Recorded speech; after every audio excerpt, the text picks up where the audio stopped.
أعوذ بالله من الشيطان الرجيم بسم الله الرحمن الرحيم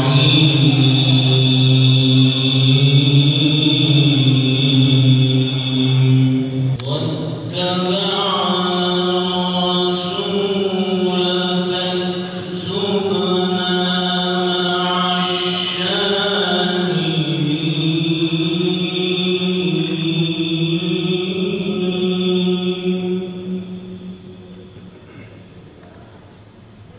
Bismillah, elhamdülillah ve salatu ve selamu ala Resulillah.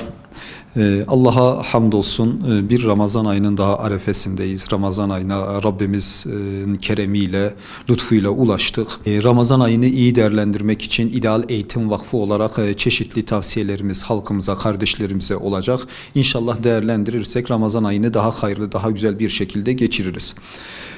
Yani sene boyunca bizim dünyaya daldığımız, dünyayla haşir neşir olduğumuz bir ortamda alemlerin Rabbi bir ayı daha fazla kendisine ibadet ederek, daha fazla kendisine kulluk ederek temizlenmemizi, kendimize gelmemiz için bir fırsat sunuyor. Onun için bunu değerlendirmek lazım. Hem kendimiz, hem ailemiz, hem çocuklarımız, hem de etrafımızda bunu güzel bir şekilde değerlendirip hayırlı bir şekilde çıkmak lazım.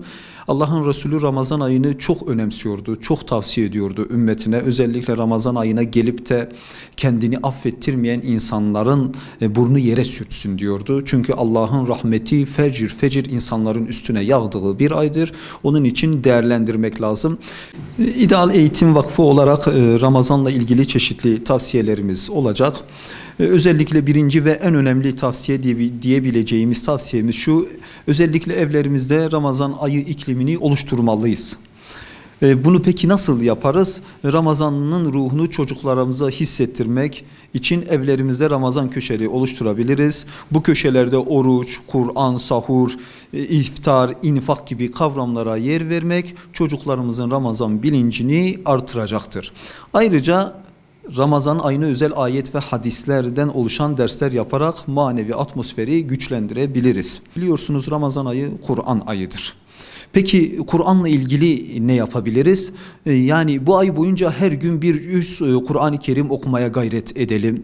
Eğer bir yüz tamamlanamıyorsa en azından belirli bölümlerini okuyarak Kur'an'dan faydalanabiliriz. Ayrıca Arapça metin yanına mealinde ve tefsirinde okuyabiliriz. Genelde insan Ramazan ayında biliyorsunuz fıkıh noktasında yani eksikleri oluyor.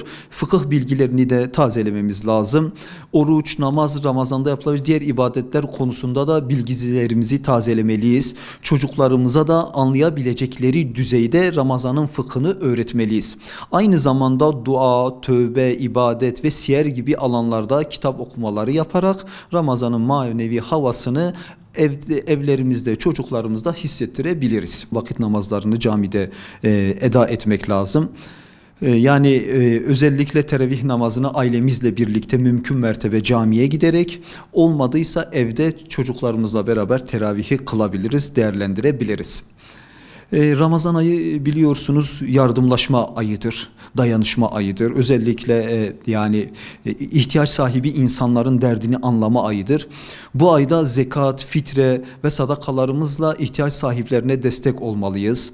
Çocuklarımıza da yardımlaşmanın önemini anlatarak bu bilinci küçük yaşlardan itibaren çocuklarımıza kazandırmalıyız. Ayrıca iftar vakitlerinde misafir ağırlamak, komşularımızı ve akrabalarımızı soframıza davet edebiliriz. Ramazan'ın paylaşım ruhunu daha da pekiştirerek artırabiliriz. Ayrıca bu ayda namazlarımızı da ihmal etmemeliyiz. Sahur vaktinden önce teheccüd namazını kılmak güzel bir alışkanlık olabilir. Ayrıca oruçluyken iftar öncesi, namaz sonraları, diğer vakitlerde bol bol dua edelim. Kendimiz, ailemiz ve tüm Müslümanlar özellikle Gazze'deki, Filistin'deki kardeşlerimiz için bol bol dua edip duayı eksik etmemeliyiz. Kadir Gecesi. Gerçekten de Rabbimizin Kur'an'da buyurduğu Kadir Gecesi'ni güzel bir şekilde değerlendirip mümkünse son 10 günü camide itikafa girerek mümkün değilse de evlerimizde Ramazan ayında Kadir Gecesi'ni güzel bir şekilde değerlendirip Rabbimizin affına mazhar olmalıyız. Bayrama manevi ve sosyal hazırlık yapalım. Yani bayram bizim zaten kutlamamız gereken, Rabbimizin bize Ramazan'dan sonra hediye ettiği günlerdir. Bayramda sıla-i rahmi ihmal etmeyelim. Aile büyüklerimizi, yaşlı ve hasta akrabalarımızı ziyaret edelim. Uzaktaki dostlarımız, akrabalarımızla iletişime geçip bayramlaşmayı yapalım. Gerekirse telefon üzerinden bayramın birlik, beraberlik olduğunu pekiştirecek etkinlikler yapıp bu süreçle Ramazan'ı noktalayalım. Gelecek Ramazan'ı tüm ümmet için hayırlara vesile olmasını diliyorum Rabbimden. Özellikle Gazze'deki Müslüman kardeşlerimizin yani sıkıntılı durumdan kurtulmasına vesile olmasını Rabbimizden diliyoruz. Yani Gazze'deki kardeşlerimizi unutmamalı. Devamlı bir şekilde iftar yaparken, sahur yaparken aklımızın bir kenarında devamlı onlar olmalı. Onlara dualarımızda dediğimiz gibi yer vermemiz lazım.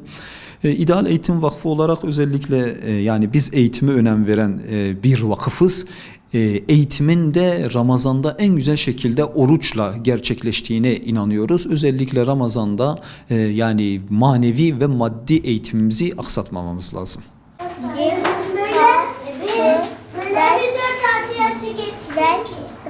Bu E harfi.